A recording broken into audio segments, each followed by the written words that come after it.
some notable teams and how they'll perform this season. It is our bottom line segment, and we begin in the AFC. Peyton Manning returns for his 18th season. John Fox is out as head coach, and Gary Kubiak comes in to replace him. The Broncos won 12 games last year, but lost to the Colts in the divisional playoff. Will, what is the bottom line for the Broncos this year?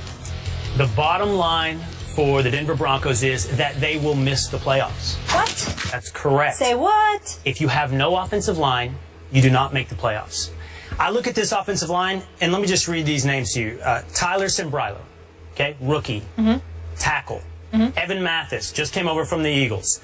Matt Paradis, just in his second year. Luis Vasquez, all-pro, got one there. Yep. And Ryan Harris at the right tackle. That is 5 guys who I believe it to this point have not played together, have not been on the field together, even through this exhibition season. A season, by the way, where Peyton Manning was sacked 3 times, straight up the middle. Now, Peyton Manning is notorious about getting that ball out in something like 2.6 seconds, but that's been a luxury. That's been sort of a superpower of his. This year, it's going to have to be a necessity. If that offensive line doesn't pull off a miracle and turn into a playoff caliber offensive line in that amount of time after not having been together in a division where everybody's better. Chiefs are better, I think. Raiders are better. Chargers are better. I see the Broncos ending up like 9 and 7. Those teams are all better than the Broncos? No, better than they were last year, meaning they're getting better. For the Broncos, okay, got it. Meaning you don't cruise to 11-5 or 12-4. Just want to clarify, you struggle to 9 and 7 and miss the playoffs. The Raiders are better than the Broncos. Just clarify. Well, my bottom line for the Denver Broncos is, and I tried to apparently be a little more clever than you on this, the dying of the light. Okay. I'm with you on this in that they're trying to put this scheme in and all these pieces together to capitalize on the final years of who is an amazing, unbelievable QB, but with a lot of caveats right now. And you're talking about that O-line, and we were just talking about this when you're doing zone blocking. A lot of times fans think like zones, whether in basketball or in football, mean that you can just plug and play, that it's easier. But a lot of times when you're doing zone stuff, it's like you gotta all be on the same brain wavelength when you're doing something like that.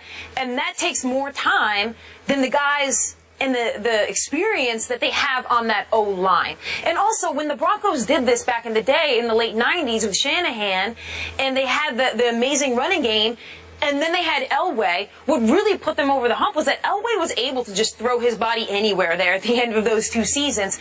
I don't think Peyton's going to be able to do that. I don't think that's going to be able to happen for this team. And now I love that they have brought in this new scheme, and they're doing everything they can this year to try and get the Broncos to the place that they think they can possibly be and squeeze the last amount of juice out of Peyton Manning. I just don't see it going that way for them. I think they're going to be really good through 10 games. And then I do think they're going to get into the playoffs. I think they're out after the first game. We agree. What do you think? What's your quick hit bottom line? I think they're going to be all right. I think they're going to hand it off a little more, and that'll give Peyton a break. I think their defense still stacked. And, I mean, he talked about it on SportsCenter. Obviously, the line has questions, but there's still a mix of vets and youth. I think they're going to be okay. I think they're going to be okay, too. I think they're going to be 11-5. I don't think that gets them anywhere. I think they're going to the playoffs. I don't think that gets them anywhere once they're in the playoffs. We shall see, but we must move on. Sports happens. Andrew, I love that. Andrew Luck and the Colts have reached the playoffs in each of the first 3 seasons and reached the AFC title game last season. Luck adds weapons Frank Gore and Andre Johnson to the offense this season. So, Kate, what's the bottom line for the Colts? So close yet again. So close, but just not there. They're not there yet. And part of that is not even them and the Colts. I mean, they have added every piece, a lot of names you mentioned, that they can possibly make to get this team to the Super Bowl. I mean, Pagano even said that he thinks he's got more talent on this roster than he's ever had. But what's going to happen at the bottom line for the Colts here is who are they going to run into?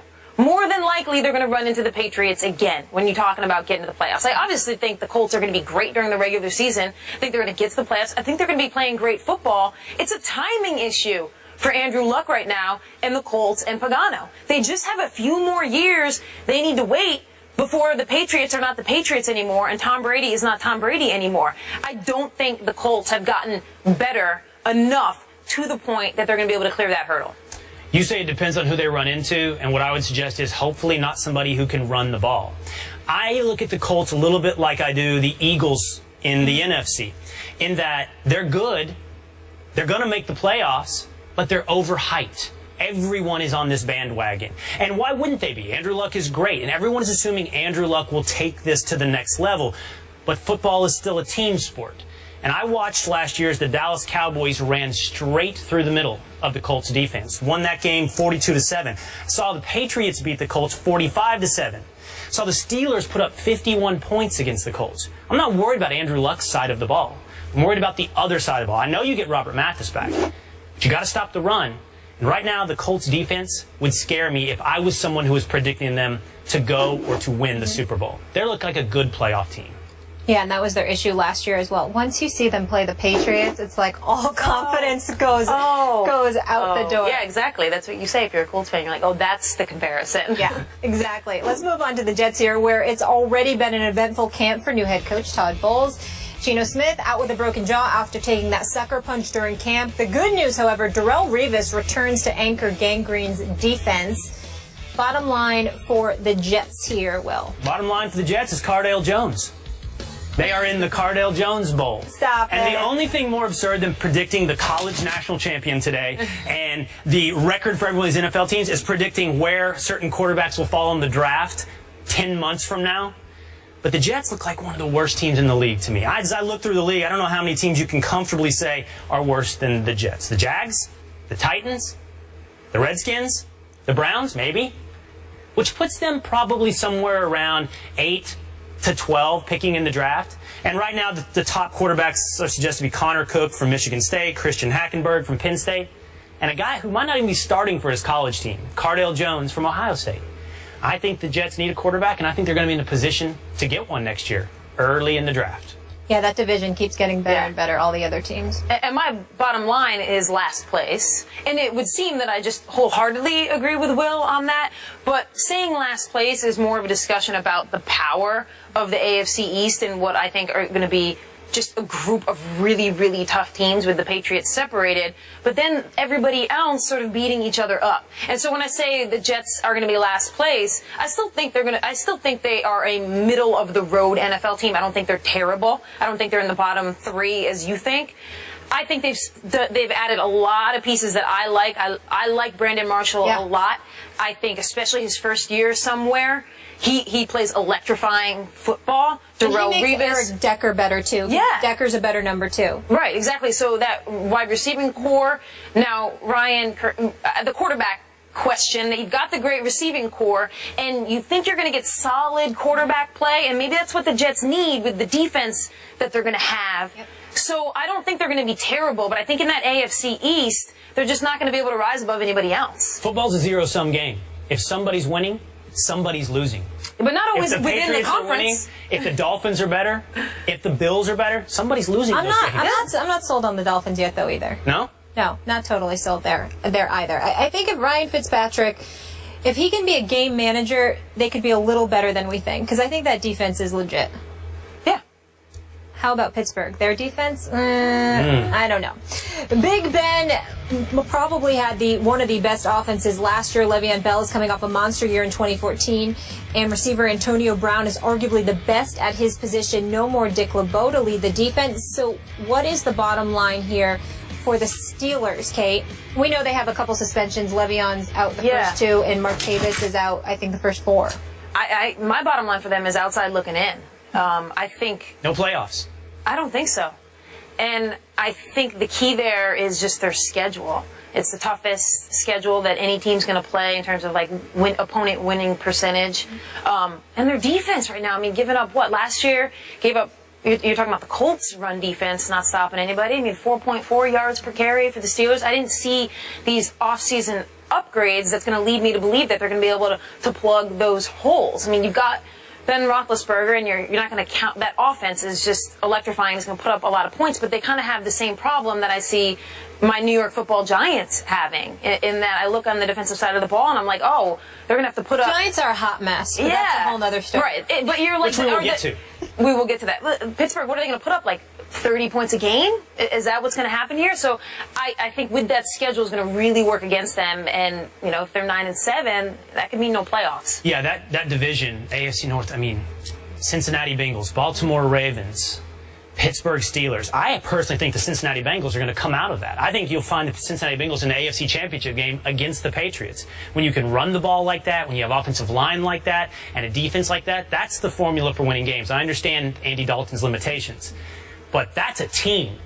Now, I think the Steelers are a true wild card. And what I mean by that is it's going to be hard to tell what's going to happen with this team, and I think they will get the wild card. They'll get into the playoffs. Ben Roethlisberger's great.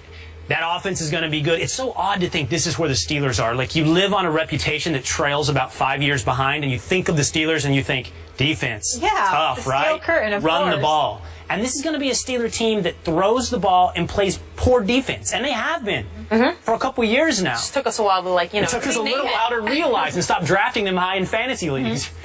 But I think that's kind of uncharted territory for the Steelers. All offense, no defense. Wild card. I think they make the playoffs, but don't get very far. Those triplets are legit, though. Still taking Le'Veon Bell in my draft, regardless of suspensions.